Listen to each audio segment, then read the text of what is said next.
우리에게 주신 새벽의 말씀은 마태복음 12장 38절로 50절 말씀으로 예수님의 진정한 가족이라는 말씀으로 함께 나누겠습니다. 예수님이 무리에게 말씀을 가르치실 때 어머니와 동생들이 찾아왔습니다. 그들이 온 것은 예수님의 사역을 응원하기 위한 것이 아니었습니다. 오히려 그들은 예수님의 공생의 기간 내내 예수님이 미쳤다고 의심하거나 사람들의 인기를 얻으려고 무모한 짓을 한다고 생각했습니다. 그들은 예수님을 찾아왔지만 그를 둘러싼 무리 때문에 밖에 서 있었습니다. 예수님의 말씀을 듣기 위해 무리 가운데 들어간 것이 아니라 예수님이 나오시기를 기다린 것입니다. 만약 그들이 예수님이 전하신 말씀과 사역을 제대로 보기 위해 예수님 가까이 갔었다면 어떤 일이 벌어졌을까요? 아마도 예수님이 하나님이 보내신 메시아라는 사실을 깨닫게 되었을 것입니다. 그러나 그들은 밖에 서서 기다리고 있었습니다. 세상에서 가장 친밀하고 깊은 사랑을 기대할 수 있는 대상은 여러분 가족일 것입니다. 그러나 예수님은 육신의 가족에게서도 오해와 반대를 경험하셨습니다. 예수님은 당신의 진정한 가족은 따로 있다고 말씀하십니다. 그렇다면 누가 예수님의 진정한 가족일까요? 예수님의 진정한 가족이 되는데 육신의 혈통은 전혀 중요하지 않습니다. 대대로 예수님을 믿어왔다는 것도 전혀 중요하지 않습니다. 오로지 예수님과 개인적인 만남을 통해 예수님을 구주와 주인으로 믿는 것이 필요할 뿐입니다. 예수님의 어머니와 동생 야고보는 예수님의 부활 사건 이후에 완전히 그런데 변화되어 진정한 예수님의 가족이 되었고 영적 가족 공동체 안에서 중요한 역할을 감당하기도 했습니다. 예수님을 진정으로 만나 결과로 믿음을 이루게 된 것입니다.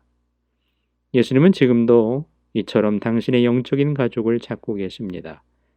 이 초청에 응답해 예수님께 더 가까이 나가는 오늘 우리의 삶이 되어야 할 것입니다. 그렇습니다. 주님의 말씀에 순종하는 자가 바로 믿음의 귀한 신앙의 공동체 안에 들어갈 수 있는 겁니다. 예수님은 당신의 말씀을 듣는 무리를 향해 이렇게 질문하셨습니다. 과연 누가 나의 가족이 될 수 있겠느냐? 그러고는 단호하게 분명히 이렇게 말씀하셨습니다. 하나님의 뜻대로 행하는 자만이 내 가족이 될 수 있다. 이러한 예수님의 언행을 어머니와 동생들을 사랑하지 않는 무모한 태도로 오해하지 않아야 할 것입니다. 예수님은 십자가에 돌아가시는 순간에도 제자 요한에게 자신의 어머니를 모셔오실 것을 부탁합니다. 그렇다면 예수님이 하신 말씀의 의미는 무엇일까요? 예수님의 진정한 가족은 하나님의 뜻에 순종하는 예수님을 닮은 사람이어야 한다라는 겁니다. 그렇기 때문에 예수님의 영적인 가족이라고 지칭하면서도 삶에 예수님을 닮은 흔적이 나타나지 않는다면 그 사람은 진정한 의미에서 예수님의 가족이 아니라는 사실입니다. 우리는 주일에 교회에 와서 잠깐 동안 그리스도인으로 사는 것이 아니라 가정에서나 직장에서나 지속적으로 하나님의 말씀대로 순종하는 삶을 살아야 할 것을 말씀하고 있다라는 겁니다. 우리 가까이 있는 사람이 우리를 어떤 그리스도인으로 평가하는지 들어보아야 합니다. 사람들은 이웃을 자신의 몸과 같이 사랑하는 진정한 그리스도인들을 보고 싶어 합니다.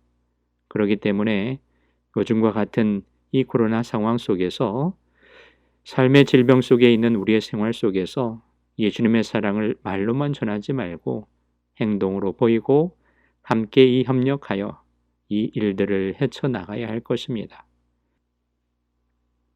예수님이 우리를 가족으로 삼으시기 위해 치르신 희생을 기억하며 그 사랑에 힘입어 이웃을 사랑하는 복된 자리에 오늘도 머물러 있을 수 있는 우리 성도들 되시기를 바랍니다.